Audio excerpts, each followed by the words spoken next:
नमस्कार दोस्तों, आपका अपने चैनल मॉर्निंग जी के द स्टडी प्लेटफॉर्म में आपका स्वागत है। आप देख रहे हैं मॉर्निंग जी के ऑब्जेक्टिव क्लास 138, जिसमें हमने देशी रियासतों का भारत में विलय को कवर किया है। इस विषय से जुड़े महत्वपूर्ण वस्तुनिष्ठ प्रश्नों को आप आसानी से याद कर सकते हैं। तो चलिए शुरू करते हैं। हमारा पहला प्रश्न है, भारत की स्वतंत्रता के दिन तक निम्न में से कौन सी देशी रियासतें भारतीय गणराज्य में शामिल नहीं हुई थी?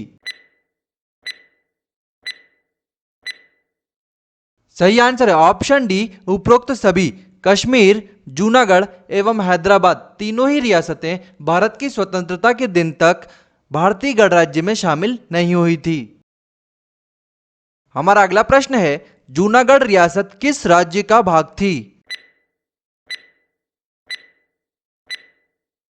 सही आंसर है ऑप्शन डी, गुजरात। जूनागढ़ रियासत वर्तमान में गुजरात राज्य की भाग थी।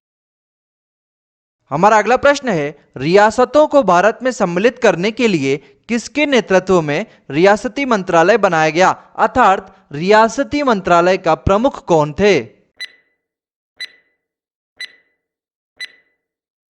सही answer option C, Sardar Vallabh भाई पटेल। रियासतों को भारत में सम्मिलित करने के लिए सरदार वल्लभ भाई पटेल के नेतृत्व में रियासती मंत्रालय बनाया गया, अर्थात रियासती मंत्रालय के प्रमुख अथवा मुखिया सरदार वल्लभ भाई पटेल थे। हमारा अगला प्रश्न है, रियासती विभाग के प्रशासनिक सचिव कौन थे?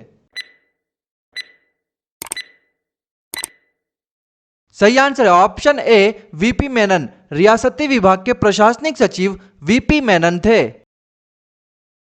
हमारा अगला प्रश्न है, राज्य पुनर्गठन आयोग का गठन किस तिथि को किया गया था? सही आंसर है ऑप्शन बी, 22 दिसंबर 1953। राज्य पुनर्गठन आयोग का गठन 22 दिसंबर 1953 को किया गया था। हमारा अगला प्रश्न है, स्वतंत्रता के समय क्षेत्रफल की दृष्टि से देश की सबसे बड़ी देशी रियासत कौन सी थी? सही आंसर है ऑप्शन ए, जम्मू कश्मीर। स्वतंत्रता के समय क्षेत्रफल की दृष्टि से देश की सबसे बड़ी देशी रियासत जम्मू कश्मीर थी। हमारा अगला प्रश्न है, दादर एवं नागर हवेली पर से कब पुर्तगाली शासन का अंत हुआ था? सही आंसर है ऑप्शन ए, 1954। दादर एवं नागर हवेली से पुर्तगाली शासन का अंत 1954 में हुआ था। हमारा अगला प्रश्न है, स्वतंत्रता के समय जम्मू कश्मीर रियासत के शासक कौन थे? सही आंसर है ऑप्शन ए, हरि सिंह। स्वतंत्रता के समय जम्मू कश्मीर रियासत के शासक हरि सिंह थे। हमारा अगला प्रश्न है, हैदराबाद रियासत का भारत में विलय करने हेतु भारत सरकार द्वारा की गई पुलिस कार्यवाही को क्या नाम दिया गया था?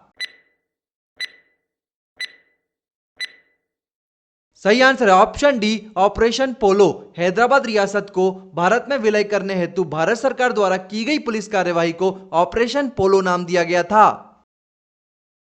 हमारा अगला प्रश्न है, पाकिस्तानी सीमावर्ती रियासत जूनागढ़ का भारत में विलय किस आधार पर हुआ था? सही आंसर है ऑप्शन सी, जनमत संग्रह के आधार पर। पाकिस्तानी सीमावर्ती रियासत जूनागढ़ का भारत में विलय जनमत संग्रह के आधार पर हुआ था। हमारा अगला प्रश्न है, स्वतंत्रता के पश्चात एकीकृत भारत में राज्यों को निम्न में से किन किन श्रेणियों में बांटा गया था?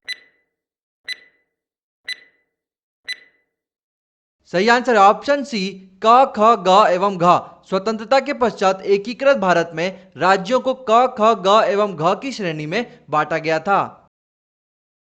हमारा अगला प्रश्न है, स्वतंत्रता के पश्चात भी भारत के निम्न में से कौन कौन से क्षेत्र फ्रांसीसी सरकार के अधिकार में थे? सही आंसर ऑप्शन डी, उपरोक्त सभी।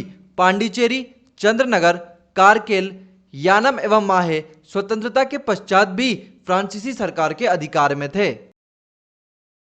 हमारा अगला प्रश्न है, गोवा पर आधिपत्य स्थापित करने हेतु भारत सरकार द्वारा की गई सैन्य कार्यवाही थी?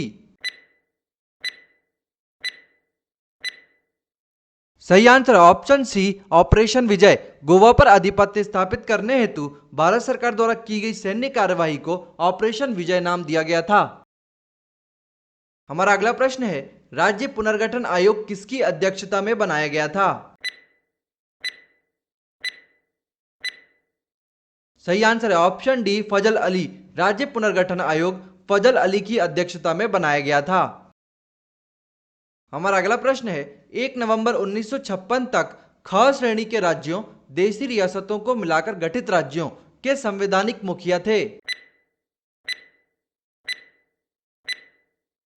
सही आंसर है ऑप्शन डी, राज प्रमुख। 1 नवंबर 1956 तक ख श्रेणी के राज्यों, देशी रियासतों को मिलाकर गठित राज्यों के संवैधानिक मुखिया को राज प्रमुख कहा जाता था।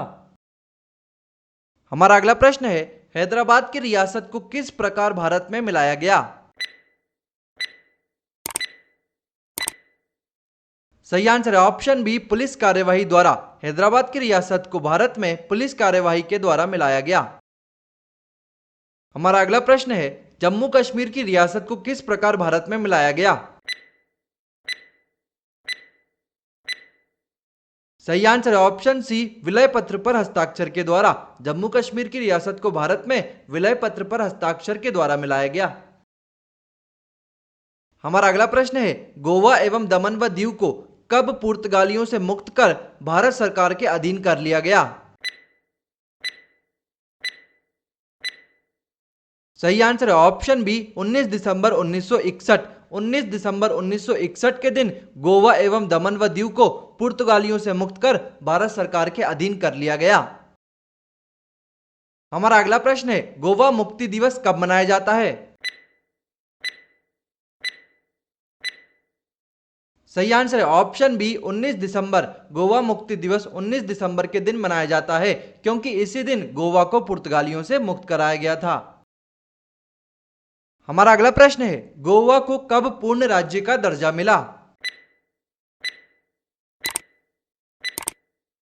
सही आंसर है ऑप्शन डी, 30 मई 1987। यदि आपसे पूछा जाए कि गोवा राज्य कब बना, गोवा को पूर्ण राज्य का दर्जा कब मिला, तो सही आंसर होगा 30 मई 1987। लेकिन यदि आपसे पूछा जाए कि गोवा को पुर्तगालियों से कब मुक्त कराया गया, तो आपका आंसर क्या होगा? 19 दिसंबर 1961। यह प्रश्न आप लोगों के लिए है। यदि आपको इसका आंसर पता है तो हमें कमेंट करके बताइए। राष्ट्रीय एकता दिवस कब मनाया जाता है?